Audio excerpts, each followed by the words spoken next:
Praise the Lord. ஆண்டவரும் அருமை இரட்சகருமாகிய இயேசு கிறிஸ்துவின் நாமத்தில் நான் உங்களை வாழ்த்துகிறேன். மறுபடியுமாக கர்த்தருடைய பரிசுத்தமுள்ள சன்னிதானத்திலிருந்து கர்த்தருடைய பரிசுத்தமான வார்த்தைகள் மூலமாய் உங்களை சந்திப்பது மிகுந்த மகிழ்ச்சி. ஆண்டவருடைய பெரிதான கிருபையினால் இந்த வாரம் நாம் தொடர்ந்து தியானிக்கும்படி கர்த்தர் நமக்கு கொடுத்திருக்கிற வார்த்தை, கொடுத்திருக்கிற தலைப்பு கண் திறக்க முடியாத காரணங்கள். அருமையான கர்த்தருடைய பிள்ளைகளே, நாம் அனைவரும் கண்கள் திறக்கப்பட்டவர்களாய் வாழ வேண்டும். கண் திறக்காவிட்டால் கர்த்தரை அறிய முடியாது, வேதத்தின் மகத்துவங்களை அறிய முடியாது, நமக்கென்று தேவன் வைத்திருக்கிற நன்மைகளை, தேவ சித்தத்தை அறிய முடியாது, தேவனுடைய பாதுகாப்பை அறிய முடியாது. இன்னும் ஏராளமான காரியங்கள் உண்டு. ஏனென்று சொன்னால், எம்மா ஊருக்கு நடந்து போய்கொண்டிருந்த சீசர்களுக்கு இயேசு கிறிஸ்து தான் தன்னோடு கூட வருகிறார் என்பதை அறிய முடியவில்லை. அவர்கள் கண்கள் மறைக்கப்பட்டிருந்தது. அப்பம் விட்டு இயேசு கண்களை திறந்து வைத்த பொழுதுதான் அவர்கள் இயேசு கிறிஸ்துவை அறிந்தார்கள்.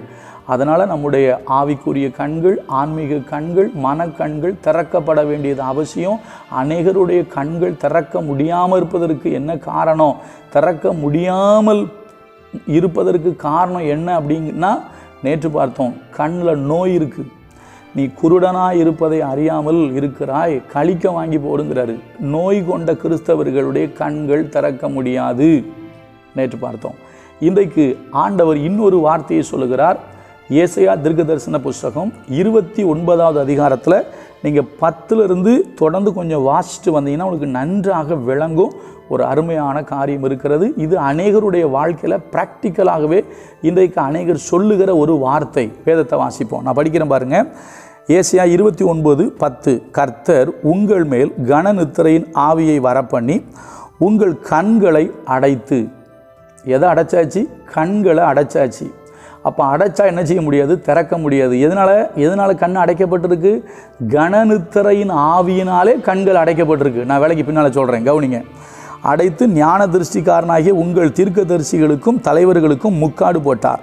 ஆதலால் தரிசனமெல்லாம் உங்களுக்கு முத்தரிக்கப்பட்ட புஸ்தகத்தின் வசனங்களைப் போலிருக்கும். வாசிக்க அறிந்திருக்கிற ஒருவனுக்கு அதை கொடுத்து நீ இதை வாசி என்றால் அவன் இது என்னால் கூடாது, இது முத்தரித்திருக்கிறது என்பான். அல்லது வாசிக்க தெரியாதவனிடத்தில் புஸ்தகத்தை கொடுத்து நீ இதை வாசி என்றால் அவன் எனக்கு வாசிக்க தெரியாது என்பான்.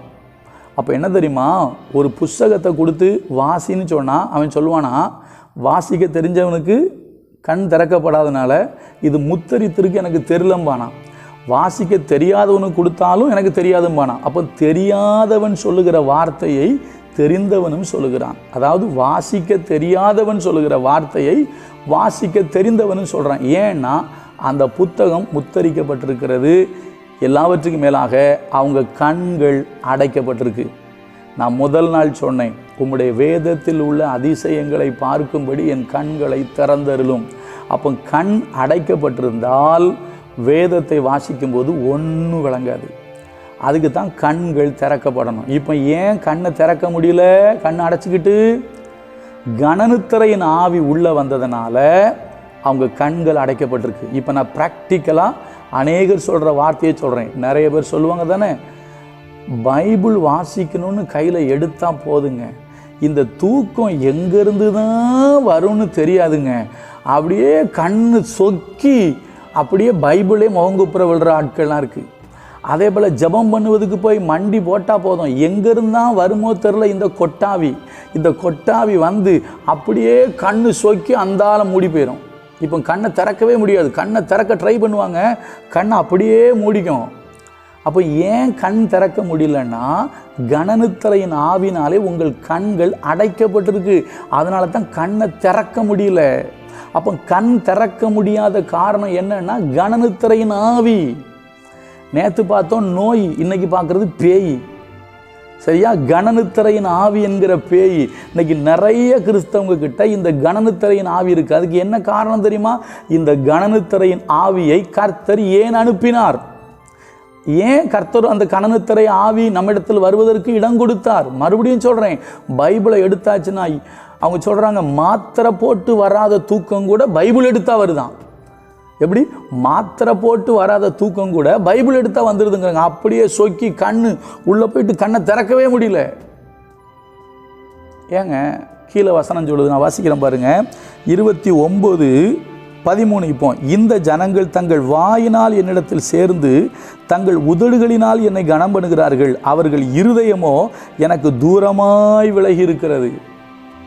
எப்படிங்க? என்ன பண்ணுறாங்களாம்? வாயினால் கர்த்தர்கிட்ட சேர்றாங்க, உதடுகளால் வெறும் பேச்சளவில் தான் அவங்க என்ன பண்ணுறாங்கன்னா ஆண்டவரை ஸ்தோத்திரங்கிறது, சோத்திரங்கிறது, அல்லேலூயா ஆமீன்ங்கிறது. ஆனால் இருதயமோ கர்த்தரை விட்டு விலகி தூரமாக நிற்குதான். இப்படிப்பட்ட ஆட்களுக்காக தான் அவர் கனநித்திரையின் ஆவியை அனுப்புகிறாரு. உங்கள் இருதயம் கர்த்தருக்கு முன்பாக செம்மையாக இருக்கணும், உங்கள் இருதயம் கர்த்தருக்கு முன்பதாக உண்மையாக இருக்கணும். தாவீது சொல்கிறாரு, உள்ளத்தில் உண்மை இருக்க விரும்புகிறீர்.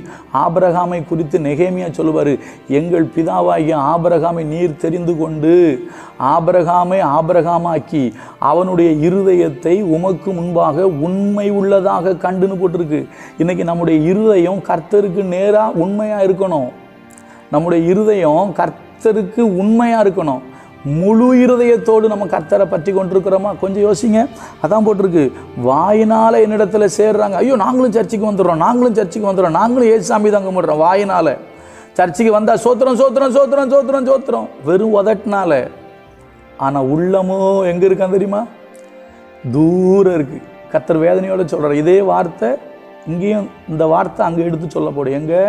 மத்தேயுல இயேசு கிறிஸ்து சொல்லுவார், இவர்கள் வீணா எனக்கு ஆராதனை செய்கிறார்கள் அப்படிம்பாரு. அப்போ இந்த ஜனங்களுக்குள்ள தான் கர்த்தர் கனநித்திரையின் ஆவியை அனுப்புகிறார். அந்த கனநித்திரை ஆவி வந்து கண்ணை அடைச்சிக்கிடும், கண்ணை திறக்கவே முடியாது. கொஞ்சம் உங்களை யோசிங்க. உங்களுக்கு இந்த அனுபவம் இருக்கா? உங்கள் இருதயத்தை தேவனுக்கு நேராக்குங்க. உங்கள் இருதயம் எந்த விஷயத்தில் கர்த்தரோடு இசைந்து இல்லையோ, எந்த விஷயத்தில் கர்த்தருக்கு முன்பாக உண்மை இல்லாமல் இருக்கோ, உங்களை சீர்தூக்கி பார்த்து உங்கள் இருதயத்தை நேராக்குங்க.